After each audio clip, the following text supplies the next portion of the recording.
Hello everyone. आज मैं आपको बताऊंगा कि जो एसबीआई क्लर्क होता है उसके क्या काम होते हैं, वो क्या काम करता है।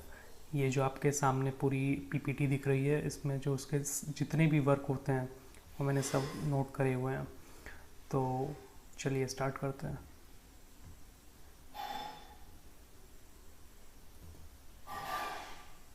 Who is an SBI clerk. आप लोग को मालूम है कि एसबीआई क्लर्क का पेपर होता है, और जो पेपर दे के पास करते हैं उस पेपर को, उससे एसबीआई क्लर्क बना जाता है।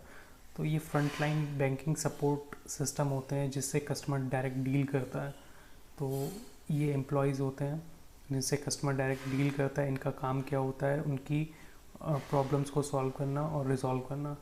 सबसे पहले आता है जैसे कस्टमर को सर्विस देते हैं और रिकॉर्ड हैंडलिंग करते हैं। रिकॉर्ड हैंडलिंग मतलब जो भी वो पेपर्स वगैरह देके जाएंगे जैसे केवाईसी के लिए या किसी भी चीज़ के लिए, तो उन रिकॉर्ड को मेंटेन करेंगे और उनका काम करेंगे। Assist in daily branch operation, जो भी डेली ब्रांच के ऑपरेशंस होते हैं उसमें काम करते हैं। तो सबसे पहले आएगा केवाईसी। केवाईसी का मतलब होता है नो योर कस्टमर। तो केवाईसी में आता है कि कस्टमर की जो आइडेंटिटी होती है उसको रिकॉर्ड में सिस्टम पे कैसे चढ़ाया जाता है या फिर सिस्टम पे कैसे अपडेट किया जाता है, वो उसका काम होता है, एसबीआई क्लर्क का काम होता है। तो जैसे कि आधार नंबर हो गया, पैन नंबर हो गया, एड्रेस प्रूफ हो गया, फ़ोटो हो गई, सिग्नेचर हो गए, नॉमिनेशन हो गया। तो ये सब नो योर कस्टमर में आ जाता है। और ये जब कस्टमर को भी फॉर्म देता है केवाईसी वाला, तो उसको अपडेट करने का काम एसबीआई क्लर्क करता है, सिस्टम पे चढ़ाते हैं। तो ये पहला काम हो गया।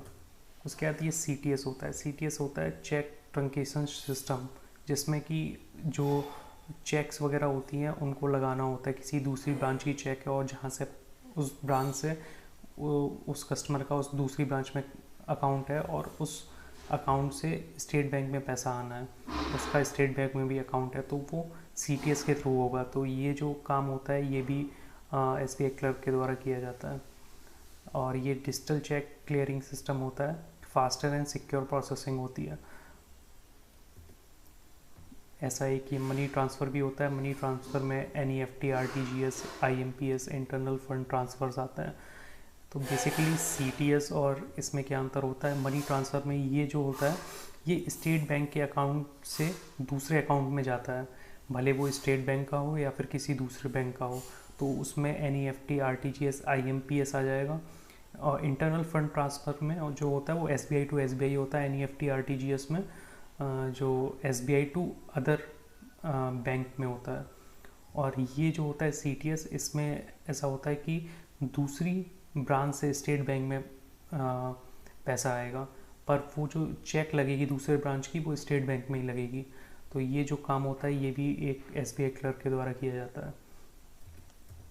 कैश फ्लो, जैसे कि कैश फ्लो में डिपॉजिट एंड विड्रॉल मैनेजमेंट भी देखते हैं, जैसे कैशियर बोलते हैं। कैशियर भी एक एसबीआई क्लर्क ही होता है, उसकी कैपेबिलिटी ज़्यादा होती है और वो डिपॉजिट और विड्रॉल मैनेजमेंट देखता है।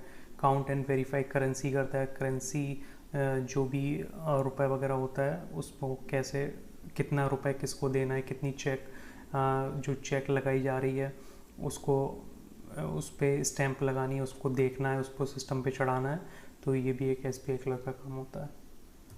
अकाउंट ओपनिंग, अकाउंट ओपनिंग जैसे कि अकाउंट, बहुत सारे अकाउंट होते हैं, एक अकाउंट नहीं होता है। जनरली जो जनरल पब्लिक होती है वो जानती है सेविंग अकाउंट, करेंट अकाउंट, पर इसके अलावा भी बहुत सारे अकाउंट होते हैं जो कि एक एसबीआई क्लर्क खोलता है। जैसे कि सेविंग अकाउंट हो गया, एफडी अकाउंट हो गया, करेंट अकाउंट हो गया, आरडी अकाउंट हो गया। इसके अलावा एसएचजी अकाउंट होते हैं, सेल्फ हेल्प ग्रुप अकाउंट होते हैं और कंपनी अकाउंट होते हैं। बहुत सारे अलग अलग तरीके के अकाउंट होंगे। तो इन सब की जो खोलने की प्रोसेस होती है इसको एक एसबीआई क्लर्क ही करता है। उनका डॉक्यूमेंट वेरिफिकेशन, डेटा एंट्री जो होती है उस अकाउंट की, उसमें जो पूरी डॉक्यूमेंट्स वगैरह लगेंगे वो अपलोडिंग का काम, उसको फिर वेरीफाई किया जाता है। कुछ कमी आती है तो उसको फिर बताया जाता है कि क्या चीज़ की कमी है, उसको दोबारा से अपलोड करवाया जाता है। ये एक काम होता है। योनो रजिस्ट्रेशन, जैसे कि योनो एक एप्लीकेशन है स्टेट बैंक की, ऐसे ही अलग अलग बैंक की सब एप्लीकेशंस होती हैं। उसका जो रजिस्ट्रेशन होता है उसका मतलब उसको कस्टमर को बताना है कि इसको कैसे यूज़ करना है, और फर्स्ट टाइम जब लॉगिन होता है उस लॉगिन को रजिस्ट्रेशन बोलते हैं। तो एक्टिवेट डिजिटल बैंकिंग होती है, इसको योनो के थ्रू एसबीआई में करा जाता है। और ये इस योनो के टारगेट्स भी आते हैं कि आप 2-3 दिन में योनो कस्टमर के बनाइए, और ऐसा बोला जाता है कि इतने इतने आप बनाने की कोशिश करिए। तो ये ऊपर से टारगेट्स आते हैं एसबीआई क्लर्क के लिए। इंश्योरेंस सेलिंग होती है। इंश्योरेंस में जैसे कि मोस्ट जो फेमस इंश्योरेंस है एसबीआई का, वो दैट इज़ पाई, जो प्रीमियम एक्सीडेंटल इंश्योरेंस होता है, जो कि 1000 का भी होता है, 2000 का भी होता है। तो ये होते हैं, ये एसबीआई क्लर्क को करने होते हैं। उसके बाद ये PMJJBY होता है, PMSBY होता है। PMJJBY में जो इंश्योरेंस होता है, ये होता है जो प्रधानमंत्री वाला इंश्योरेंस है, जीवन ज्योति बीमा योजना, प्रधानमंत्री सुरक्षा बीमा योजना। जो कि सुरक्षा बीमा योजना जो होता है वो एक्सीडेंटल इंश्योरेंस होता है, जो साल में जिसके 20 रुपये कटते हैं और 2 लाख रुपए तक का एक्सीडेंटल इंश्योरेंस मिलता है। PMJJBY में, जीवन ज्योति बीमा योजना में 436 रुपये कटते हैं एक साल में, और जो कि 2 लाख रुपए का इंश्योरेंस होता है, जिसमें किसी भी तरीके की डेथ हो उसको कवर करता है ये। और ये गवर्नमेंट ने ये इंश्योरेंस बनाया है, जो कि आम आदमी भी इन इंश्योरेंस का फ़ायदा ले सके, और ये ज़्यादातर सभी बैंकों में लागू किए जाते हैं। फिर जैसे जैसे थोड़ा एक्सपीरियंस आता है एसबीआई क्लर्क को, और वो अपनी चीज़ों में अच्छा होता चला जाता है, फिर ये गोल्ड लोन्स वगैरह होते हैं, ये भी बनाने पड़ते हैं। और इसकी प्योरिटी चेकिंग वगैरह भी होती है, जो कि जो इसके लिए चेकर भी बनाए जाते हैं किसी टीम में कि कौन चेक कर सकता है। वैल्यूअर बोलते हैं जैसे, तो वो वैल्यूएशन कराई जाती है उस गोल्ड की, उसके अगेंस्ट में लोन दिया जाता है।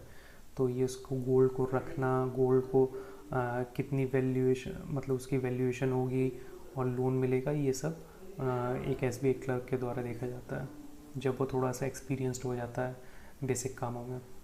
ऐसे ही होता है केसीसी, एक लोन होता है जो कि एग्रीकल्चरल लैंड पे दिया जाता है, जिसका इंटरेस्ट काफ़ी कम होता है। तो जिसके पास एग्रीकल्चरल लैंड होती है उसको ये केसीसी एक लोन मिलता है। तो ये केसीसी के रिन्यूअल्स होते हैं, ये रिन्यूअल्स एक एसबीआई क्लर्क करता है। तो ऐसे ही यही सब मेजर जो काम होते हैं ये एक एसबीआई क्लर्क को करने होते हैं, एक ब्रांच में रहते हुए। और जो फीडबैक्स होते हैं कि कस्टमर का क्या फीडबैक है, वो भी एक एसबीआई क्लर्क देखता है। तो काफ़ी ऑपरेशन में काफ़ी ज़्यादा काम आते हैं, और हर चीज़ को जानने में थोड़ा समय लगता है। और ये सब जो ब्रॉड टर्म में जितने भी काम होते हैं वो मैंने आपको बताया। इसके अलावा आपको कोई भी चीज़ की जानकारी चाहिए हो, कमेंट सेक्शन में बताइए, मैं उसके ऊपर वीडियो बनाऊँगा। Thank you.